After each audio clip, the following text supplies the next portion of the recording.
Psychopath society, for as long as I breathe, must I fight to be free?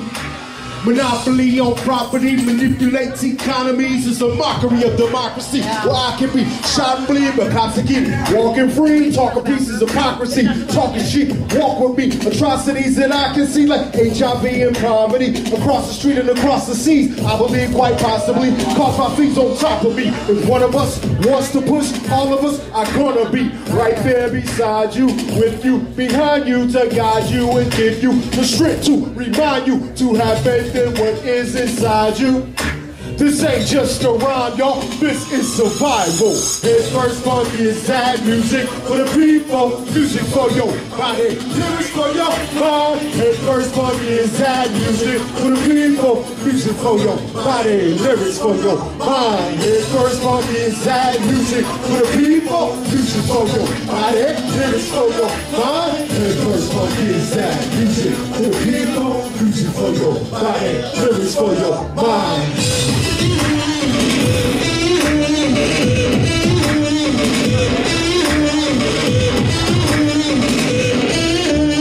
Basically, I'ma say some things cut to the chase like laser beams. Wage labor is slavery, conspiracies, reality. Racist schemes create disease, hatred breeds, wasted dreams. We have the means and technology to live in harmony with equality. Make believe, fake MCs, hastefully chasing cheese, wasting beats, complacency. BT ain't the place to be if you're saying things that expose the truth. Show the youth what they can do if they believe in something new. Headfirst music just for you. For who? For us. For the people, y'all. Check it out. This is an invitation to our liberation. For your consideration, listen to what I'm saying. No longer are we waiting. We grow strong from our creation. Apathy is starvation. Inaction is our salvation. And first funky is sad music for the people, music for your body, lyrics for your mind. And first funky is sad music for the people, music for your body, lyrics for your mind. And first funky is sad music for the people, music for your body, lyrics for your mind. And first funky is sad music for the people, music for your body, lyrics for your mind.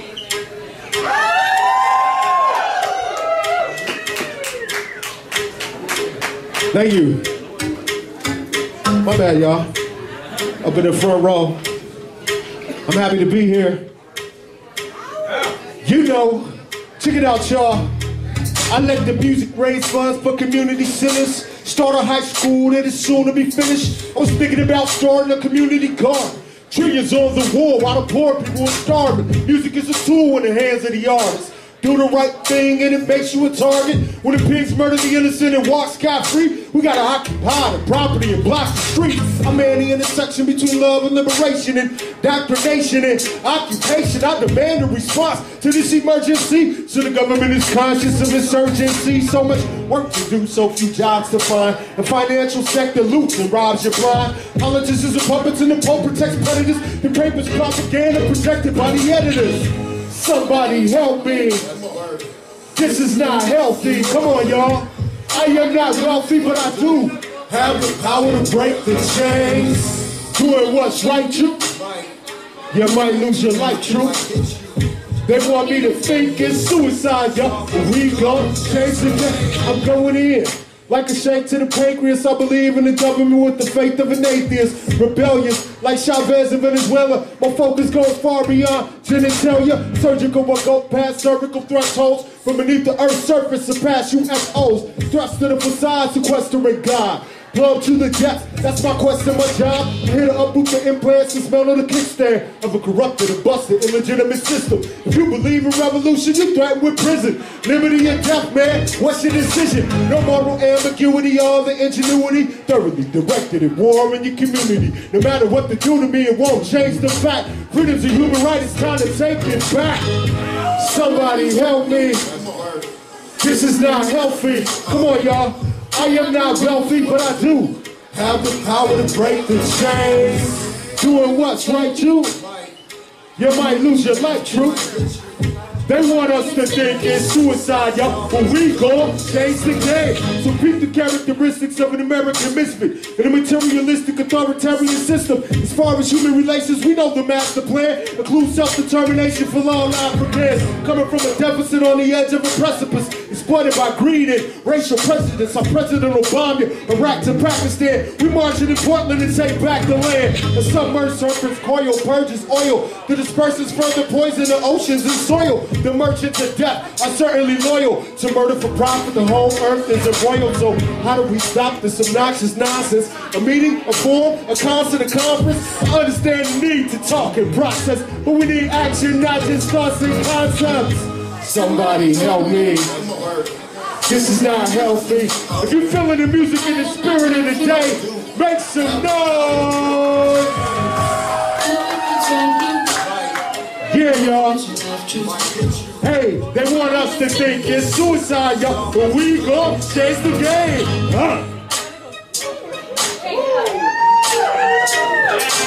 Yeah, I'm gonna play one more song. We just want to play a little music to welcome us back. Yeah, I appreciate everybody being out there today. Somebody help me. All my working class people. Working class don't mean you got a job, you gotta work. To me it just means you're not one of the 1%. Cause you gotta earn what it is, it's your basic needs. And I'm a part of that. You feel me?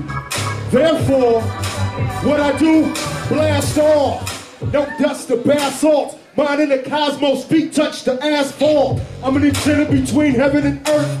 I am the difference between death and birth. My persistent existence contradicts conditions. Let's be realistic, switch the statistics. Not to mention surviving this shit. White supremacists, police, and addiction. Life is a struggle, face it, change it. Fighting for your right, survival is dangerous, heroic. The notions and deeds of a poet. The system is weak, so the people overthrow it. That's what I teach to my seeds when they grow it. By the time they reach their teens and they know it, show it through my activity and focus. They see what I read, who they meet, and they notice. We are our own superheroes. All of us. What we do? Fighting for our rights. We are our own as we look to ourselves and each other. It is all power to the people. I'm a superhero. For real, power to the people, how they feel, freedom, that's what I'm here to build. Fight to win, I do, I will stick. We are our own superheroes. Everybody, fighting for our rights, yeah. Who are we? Our own superheroes, not them. And me talking in honor of that effort, you know, I have to recognize that as an individual, I'm part of a movement. And as an individual that's part of a movement, I don't exist in a vacuum. I exist in a historical context. And that a lot of people laid down their lives and their efforts, not only as individuals, but as organized, collective, hard-working groups and movements of people throughout history so that I could do what I'm doing, so that we can do what we do. You see what I'm saying? So, you know, in that context, nothing happens in a vacuum. When the people are marching down the street, you know, and you're going from a day laborer center and you're going to Right to Dream, and you end up with Sisters in a Row, none of that is happening in a vacuum. It's happening in the context, okay, of a lot of economic injustice. When I say economic injustice, I'm talking about the thing about the message that King brought that reached the most people, that united the most people. You know, when I was a young kid, learning about Martin Luther King Jr. and the civil rights movement, the way I came into it, being a black person, I thought it was all about black people's right to be equal. But then when I further listened to King and his speeches as I got older and looked a little bit deeper at what he was talking about, it wasn't just about black people's civil rights. It was about the rights of all humanity. And we understood that as human beings, when we look at our basic rights, okay, food, clothes, shelter, education, health care, land, the right to self-determination. Those are the basic things that we all need to have before we can even conceive of what our potential will be in our lifetime. And as long as those needs aren't met, then we can be manipulated by our hunger, by our emotions, by our desperation, by our anger, by our rage, by our fear. You feel me? You know, so when I think about King's words and him talking about nonviolent struggle, nonviolent revolution, I'm thinking about different forms of violence. Like I said, we don't exist in a vacuum. I'm thinking about militaristic violence. I'm thinking about the Army, the Navy, the Air Force, and the Marines, and the trillions of dollars in military budget that gets spent on destructing life all over the world. Daily. We know if we take one fraction of those resources and put it in to serving people getting their basic needs met, then society and the world will be a better place. You know that, right? So that's one form of violence. And that violence is supported by economic violence. You know what I'm talking about? The type of violence that's systemic, that controls people's access to food, clothes, shelter, clean drinking water, electricity, heat, things like that. That's economic violence. That's the type of violence that might just show up in an envelope with ink on it. At your door, if you got a door for it to show up on. You feel me? Before you go to work, before you even get your check, they take money out of that check to buy a bomb, to buy a gun, to buy a plane, to kill somebody somewhere far away. You feel me? To the point. We got young people going to high school and they got these recruiters up in the high school because they know there's not a working class society, there's not an industrial workforce to support these people. So we got the military trying to grab them up, tell them we're gonna give you a free college education if you join our effort. That's a whole other type of violence. You see, all I'm talking about is the coercion that exists in society. You feel me? And the interconnectedness between all these different forms of violence that we have to deal with. I think, when I think about the model of the oppressor and the oppressed, or the 99% versus the 1%, the exploiter, the owners, and those of us who have to toil.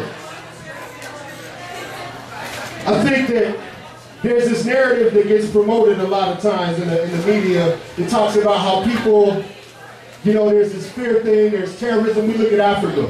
They're waging war, they're trying to justify waging war in Africa right now with Mali. You know, all throughout the Arab world, we got suppression and repression in Bahrain. We got people not even doing anything about what's going on in Syria. We got the ongoing conflict in occupied Palestine. And they want to talk about terrorists, and they want to tell us things that people are inherently warlike, and that we need the military-industrial complex and the international police state to keep us safe.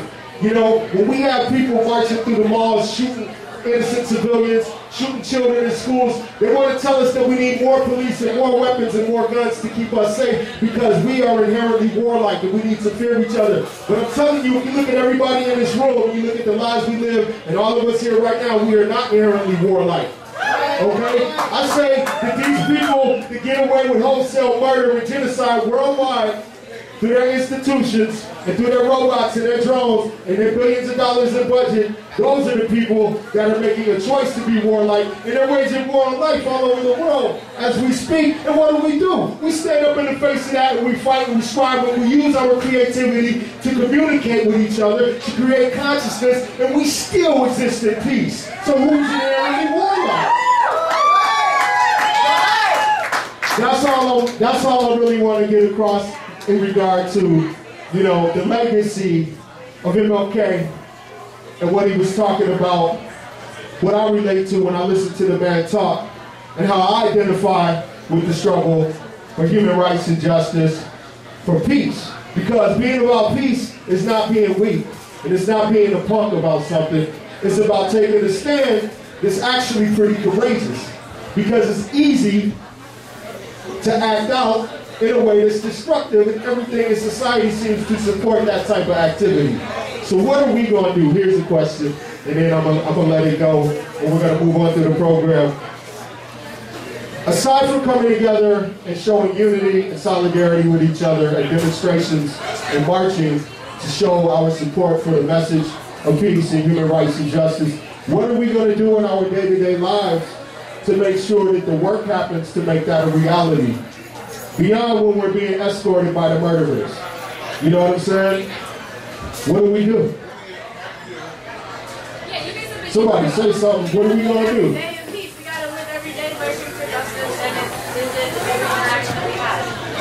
She said we're going to live every day working for justice, live every day in peace, and every interaction that we have. We're going to do that, and also we're going to forge connections with each other. We're going to have conversations with each other about how to be organized in our efforts. We're going to continue to do that. It's time right now, you guys, we got to escalate our efforts. That's all I'm saying. We don't have a lot of time left. You know, the ecological crisis, the environmental crisis that everybody is going to experience, it doesn't discriminate.